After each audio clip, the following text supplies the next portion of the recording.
waxay idinku khayr badan ka reerkiisa ugu khayr badan buu nebigu yidhi dadka badh baa dabadda ku qurxoon guryaha markay tagaanna bahal ah waa dhib qofka noloshaba isku darsateen iyo carruurtaad dhashay inaad ku kakanaatid dabaddana nin fiican oo hebel laga yaqaano inaad noqotid wax fiican maaha haddaad rabto bini aadamku inuu warkaaga aqbalana waxa laga yaabaa rag badan inay hayo waan lay maqlin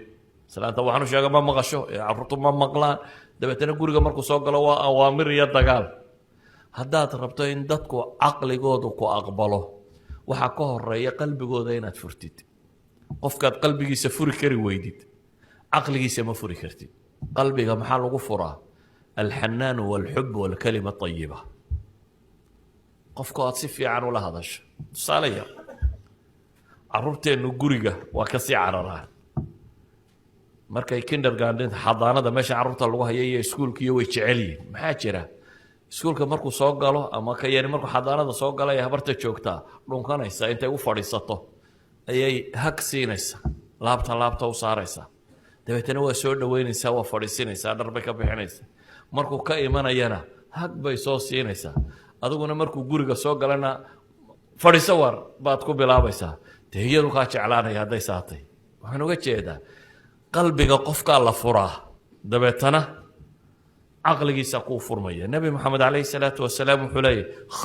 khayrukum liahli wa ana khayrukum liahli walidaalik buu la kaftami jiray haweenkiisa oo erayo uu kula cayaarayo ugu yeedhi jiray yaa caa'ish buu odhan jiray caaisho ugu soo gaabiyey yaa xumayra ya bnata sadiiq idan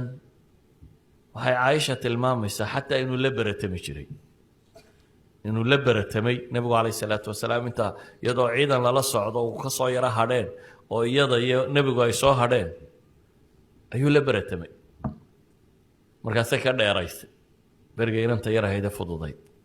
beri dambe waxoogaa ay cuslatay buu yihi kaale waa beratamaynaaye wuu la beratamo markaasuu ka dheereeyey tilka bitilka buu nebigu yidhi taatii u tuur buu yidhi maantii horena adaa iga dheereeyey maantana ana kaa dheereeyey yacni waxaad qiyaastaa nebi moxamed oo nebiya oo rasuula oo ilaahay uu ka doortay bini aadamka oo dhan oo ummad dhan madaxweynaheeda oo inan yaroo 12 jira la beratamaya caaisha wuxuu nebigu ka dhintay iyadoo 18 jira inan yaroo 12 jira la beratamaya waxay tilmaamaysaa nebigu calayhi salaatu wasalaam qaabku uu la noolaa reerkiisa ilaa xad caaisha la weydiiyey nebigu markuu guriga joogo muxuu qaban jiray waxay tihi kaana yakuunu fii mihnati ahlihi faidaa xadarat salaatu yatawada yakhraj ila salaa dee reerku u shaqayn jiray bay tihi markuu guriga nebigu joogo intuu boqor iska dhigoo meel fadhiisto waxaa ha la soo qabtuun muu odhan jirin reerka shaqadiisii wax ka qaban jiray bay caaisha leedahay dabeetana haddii salaada la aadimina intuu weysaysto ayuu bixi jiray caaisha waxay tilmaamaysaa xadiidka hore saxiix muslimku ku yaalla mid kaloo imaam axmed uu warinayo maradiisa isagaa tolan jiray bay tihi oo kabtiisa isagaa yeelan jiray oo waxay raggu ka qabtaan guryihiisuu ka qaban jiray bay leedahay yacni hawl midnaba iskama weynayn jirin saa awgeed buu nebigu wuxuu leeyahy ina min acdama alumuuri ajra annafaqatu cala alahl ragga badh baa dabadda ku gacan furan gurigana ku gacan adag nebi maxamedna wuxuu leeyahay arrimaha ugu waaweyn ajar ahaan waxaa ka mid ah nafaqadaad ahelka siisuu nebigu leeyahy calayhi salaatu wasalaam walidaalika ayuha alaxiba imaam albukhaari wuxuu leeyahy haweenaydii nebiga safiya si ay awr u fuusho lowgiisu u dhigay inay isku dul taagto si ay awrka u fuusho yacni isagaa sallaan isaga dhigaya markaasay nebi maxamed intay dushiisa isku taagto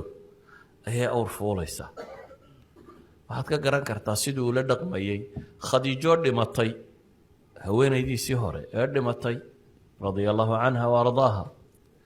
ayuu iyadoo dhimatay buu dadkii iyo dumarkii iyo dadkii ay asxaabta la ahaan jirtay ayuu weli hadiyada u dirayay khadiijo ma noola laakiin xidhiidhin uu xidhiidhinaya iyada buu kuwii saaxiibadaheed wax u dirayay